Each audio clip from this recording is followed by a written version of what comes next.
On va voir les minagim de veille de Rosh Hashanah. On a vu plus ou moins ce qu'il y avait au mois de Elul. Un des minags qui est important et qui est bien, étant donné qu'on dit que la veille de Rosh Hashanah, cette année dimanche, c'est le dernier jour de l'année. Déjà, important de faire attention à ces prières. Samedi soir, c'est le dernier arvit de l'année. Dimanche matin, dernier shachet de l'année. Dimanche après-midi, dernier mincha de l'année.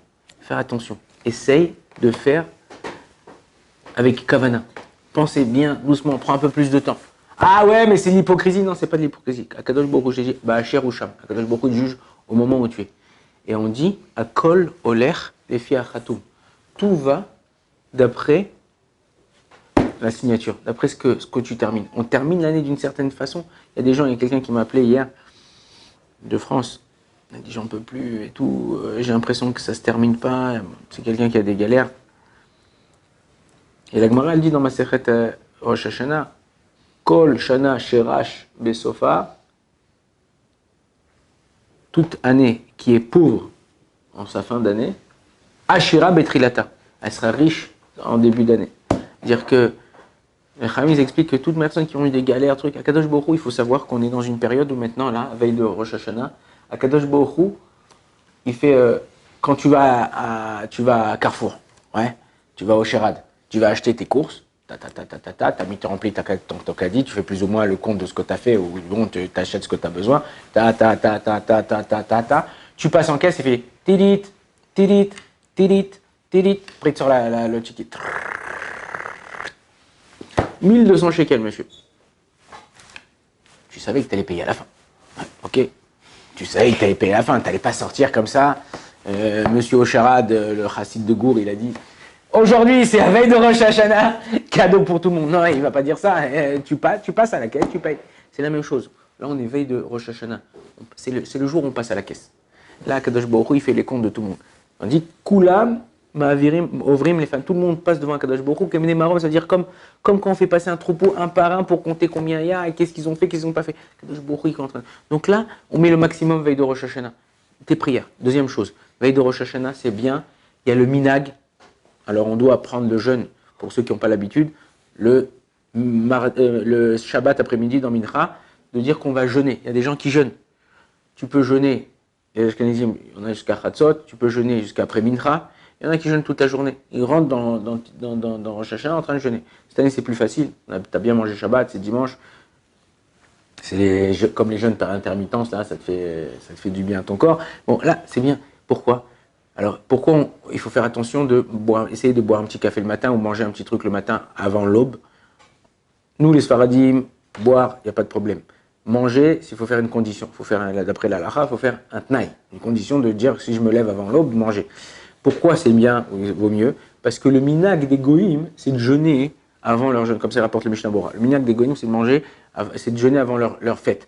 Donc nous, pour ne pas ressembler aux goïms, parce que dire, hein, nous c'est Yom Hadim, donc on fait attention, on essaye de se faire expliquer. Il y a des Talmidei Chachamim, ou des gens qui ont l'habitude, Baba Salé le faisait, ou d'autres personnes, même de notre génération, des pas faire des grands, qui jeûnent Aseret Yemei Teshuvah. Alors dans Aseret Yemei Teshuvah, c'est pas vrai, il n'y a pas 10 jours de pénitence. T'enlèves les 2 jours de Rosh Hashanah, t'enlèves Yom Kippour, t'enlèves le 9e jour avant Yom Kippour, le Tet Betishri, qu'on a une obligation de doubler le repas. Donc en vérité, il te reste combien de jours? 7 jours. Il y a des gens, tous les jours, pendant 7 jours, il y a Shabbat au milieu, on ne jeûne pas, ok? Donc ça enlève un jour. Donc en vérité, ça fait 6 jours. Pendant 6 jours, ils jeûnent, ok? Cette année, Rosh Hashanah, c'est quand? Dimanche soir. Donc on a lundi, mardi, Rosh Hashanah, d'accord? Mercredi, c'est le jeûne de Gedaya, donc tout le monde jeûne. Donc ça fait que 5 jours. Après, tu as jeudi, un jour de jeûne. Vendredi, un jour de jeûne, ça fait 2 jours de jeûne. Shabbat, on ne jeûne pas.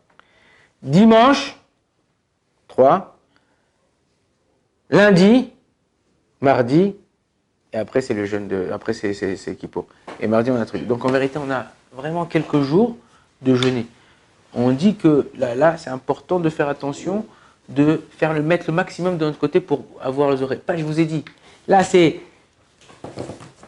tant que tu n'as pas passé à la caisse, tu peux enlever des articles. Une fois que tu es passé à la caisse, c'est fini, ils sont passés à la PEC, tac, tac, tu as commandé au restaurant, Tu as mangé, tu payes, tu manges. T'as pas, tu truc, bah, t'es bloqué. Donc c'est important là de faire ça au maximum. Veille de Rosh Hashanah, donc ça c'est la veille de Rosh Hashanah. Faire attention, slichot, on ne dit pas de tachanoun, veille de Rosh Hashanah. Veille de Rosh Hashanah, il n'y a pas de supplication. Le matin avant l'aube, tu peux dire les slichot, ou le samedi soir, tu peux dire les slichot. Par contre, dimanche matin, c'est fini. Toute la veille de Rosh Hashanah, il n'y a pas de tachanoun, il n'y a pas de slichot, il n'y a pas de machin. On rentre dans Rosh Hashanah. Important de rentrer la prière, préparer la prière de Rosh Hashanah. Prenez un livre, un marzor, si vous n'en avez pas acheté. Faites-vous un kiff, ça coûte de l'argent, c'est vrai. Faites-vous un kiff, achetez-vous un beau marzor. Ouvrez avant de l'acheter, pas « Ah, il avait un shekel, oh, je l'achète !» Pas cher, quand tu l'ouvres, les lettres, elles sont fihala. Ouais, non, il y a des marzors où ça donne envie de lire, ça t'explique les choses.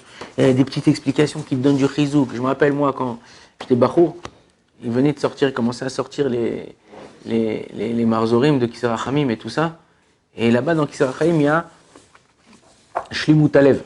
Et il te donne une petite histoire, un petit chizouk, un petit truc avant la prière. Et quand tu lis tout ça, hop, pac, et après tu dis à tes potes, voilà, Ça donne se préparer. Ok, comme on dit, il y a une Gemara dans ma Masechet Shabbat, elle dit Mi shetarach be'erev Shabbat, yochal be'Shabbat. Mi shelo tarach be'erev Shabbat, ma yochal be'Shabbat. Celui qui a préparé Shabbat, il va manger Shabbat. Mais celui qui n'a pas préparé Shabbat, qu'est-ce qu'il va manger Shabbat? Il ne mangera rien. La même chose, ça c'est dans la matérialité de manger tes salades, des trucs, machin. Je ne peux pas dire à ta femme, pourquoi tu n'as pas fait de la bakbouba aujourd'hui ou pourquoi tu n'as pas fait la salade de hortichaut? Attends, mon frère, t'as vu tout ce que j'ai fait? Lève-toi, va acheter si tu veux. Tu veux faire, tu as envie de quelque chose? Prépare-toi, fais-le. N'attends pas que l'autre il le fait pour toi. La même chose, Rosh Hashanah, Kippour, préparez-vous. Vous êtes le soir, hop, prends ton sidour, comme ça. Oh, tu es en train de passer voir, ah ouais, c'est ce truc, ah ouais, tu te rappelles de l'air. Tu répètes, tu fredonnes l'air, des petites halachot à droite, à gauche. Tu te prépares à rentrer dans la fête. Très, très, très, très important. Ça, c'est deuxièmement. Le soir de Rosh Hashanah, on rentre, il y a un petit tikkun à faire pour ceux qui veulent. Il y a un périmètre dans certains sidours. On demande des brachot à Kadosh Baruch Hu, comme d'avoir certaines choses. Alors, c'est vrai qu'il y a des avis de dire de ne pas demander des choses à Rosh Hashanah ou quoi. Pourquoi? Parce que le Zohar HaKadosh, il dit c'est comme un chien, l'Avdil. Il dit le chien, il dit hav, comme ça il dit. En hébreu, en araméen, hav, c'est donne. Hav, donne. Le chien, il aboie, hav, ouais. Il dit, le chien, il est que là pour demander. Il a rien de donner. La seule chose qu'il te donne, c'est son cœur. Ouais, c'est pour ça qu'il s'appelle Kelev. Kelev, c'est Kulolev. Kulolev. C'est qu'un chien, tu peux le frapper. Il viendra toujours, il dormira à côté de toi, il te lâchera, machin. Mais, ce qu'on peut demander à Rabbi Nachman, aussi, il écrit dans une des Torahs, dans l'Écoute Moran, il dit, quand tu demandes pour servir Hachem, ça s'appelle pas demander. Alors tu peux demander, Kadosh Baruch Hu, donne-moi, je sais pas, de l'argent pour que je puisse aider les pauvres, vivre bien, aider les pauvres, que je puisse ouvrir une yeshiva, je puisse ouvrir un kollel, aide-moi, que je sois en bonne santé pour pouvoir aller tous les matins à la tfila. Quand tu demandes par rapport à Hachem, alors ça s'appelle pas demander pour toi. C'est pas hav, c'est pas donne-moi. Ok? Combien à Kadosh Baruch Hu, il nous fait, il nous donne, il nous fait. Il y avait une fois comme ça un médecin. Il va voir, il n'en pouvait plus, il va voir un rave et lui dit écoutez, j'ai pas de clients, ça marche pas, je suis spécialiste dans un domaine en médecine, il n'y a pas de clients. Et lui, alors le rave, il lui dit mais attends 2 secondes, quand les gens ils t'appellent, ils te demandent ouais voilà, je voudrais un rendez-vous, qu'est-ce que tu leur dis? Il dit ben je leur dis venez tout de suite. Il dit mais t'es un imbécile ou quoi? Quand tu leur dis venez tout de suite, ça veut dire que t'as pas de clients, donc viens un truc, ça veut dire que t'as pas d'expérience. Il dit alors qu'est-ce que je dois leur dire? Il dit regardez en ce moment c'est complet. Venez dans 3 semaines. Et tu verras que ça va marcher. Il dit, ah ouais, c'est une bonne idée et tout, j'avais pas pensé. Un mois après, le Rav, il voit le médecin et tout, il lui dit alors, je suis blindé, ah là là, j'ai des rendez-vous pendant 2 mois là. Il dit, ah super et tout. Un jour, le Rav, après quelques mois, il se sentait pas bien tout ça, il appelle le médecin, il dit, voilà, j'ai besoin que tu me reçoives et tout. Il dit, écoutez, je suis blindé là, si vous voulez, un rendez-vous dans 3 semaines. Il dit, mais espèce d'imbécile, c'est moi qui t'a donné ce conseil là, rends-moi service, rends-moi maintenant, viens, reçois-moi tout de suite. Quelqu'un qui te rend service, quelqu'un qui te fait du bien, ne sois pas kafouille tova. À Kadosh Baruch Hu, chaque jour, il nous donne, on se lève, on peut marcher, on peut truc. J'ai la fille d'un copain, alors elle a fait un vaccin de tétanos ici dans l'épaule. Ça fait 6 ans qu'elle a le bras paralysé. Je dis, purée, Baruch Hashem, oh là, j'arrive à bouger ma tête, mes mains, tout ça, je suis, Baruch Hashem, remercie Hashem. Pas quand il te demande quelque chose, voilà, Rosh Hashanah, ne dors pas. Oh là là, ne dors pas, moi c'est ma sieste, hein, sans ma sieste, après, je suis énervé. Vas-y, dors sur la table 10 minutes, un quart d'heure, va dormir une demi-heure, 1 heure après Khatzot et te lève-toi comme un lion et fais ce que Akadosh Baruch Hu te demande. Si toi, tu rends pas Akadosh Baruch Hu, il dit, mais attends, je lui donne, mais à chaque fois, c'est lui avant tout le monde. Kochi de Seigneur dit, c'est moi. Il est à but de sa personne. Et malheureusement, il y a des gens comme ça. Ils prennent leurs femmes pour des chiffons, ils prennent leurs enfants pour des. Ils croient qu'ils ont acheté des esclaves en Afrique. Et Chazvé Shalom. Aujourd'hui, il n'y a plus d'esclaves en Afrique. Même les Baruch Hashem, Kadosh Baruch Hu, il est en train de remettre le monde comme il faut. Que Baruch Hashem, chacun, il a sa place dans le monde entier. Alors arrête de croire que tout te revient. Si tu es intelligent, rien te revient. Personne ne te doit rien et tu dois tout à Dieu. Personne, si tu as cette phrase dans ta tête tout le temps, c'est sûr que tu pourras réussir ta vie. Personne ne te doit rien, même si on te dit non, je peux pas, je veux pas te faire, je veux pas t'aider, je veux pas machin. Donc personne ne te doit rien. Par contre, moi, je dois tout à Dieu. Chaque instant que je suis en train de marcher truc, je dois tout à Dieu. Après, on a le Seder. Alors, le Seder, si ta mère, ta femme, ta sœur, ils n'ont pas préparé le Seder, c'est pas grave. C'est pas Halakha et Moshe Missinaï, le Seder. C'est un minag. Le Shulchan Aruch apporte minag tov. Même si je prends des choses, ouais, par exemple, je sais, les Tunisiens, ils mangent des fèves. Ouais. Comment tu dis en anglais? Voilà, Nahman, toi tu viens du Canada. Comment tu dis en anglais? Max, je suis au max. Non, pas toi, c'est-à-dire t'es plein, t'es blindé. Full. Ouais, full. Et comment tu dis en arabe les fèves? Full, je suis au full. Même si t'as des fèves, tu dis à Kadesh Baruch Hu que toute l'année je sois full. Ouais, tu fais Boré Péri à Adama, ça marche. Une banane. Tu prends une banane. Il n'y a pas écrit dans le Seder de Rosh Hashanah une banane. Tu prends une banane, tu dis à Kadosh Baruch Hu, le banane ça vient du mot bina. Banane, bina, tu dis à Kadosh Baruch Hu, shlach li ta bina. Pisrou ta banana. Ouais, Baruch ata Hashem, Boré Péri à Adama. Ça marche. Pourquoi? Parce que la Gemara nous dit chaque chose qui a une connotation, qui veut dire quelque chose, même dans un langage, nous, il y a plusieurs choses qu'on dit là-bas, en araméen, on dit chez Vifre, Vénarbé, Kassoum, Semi.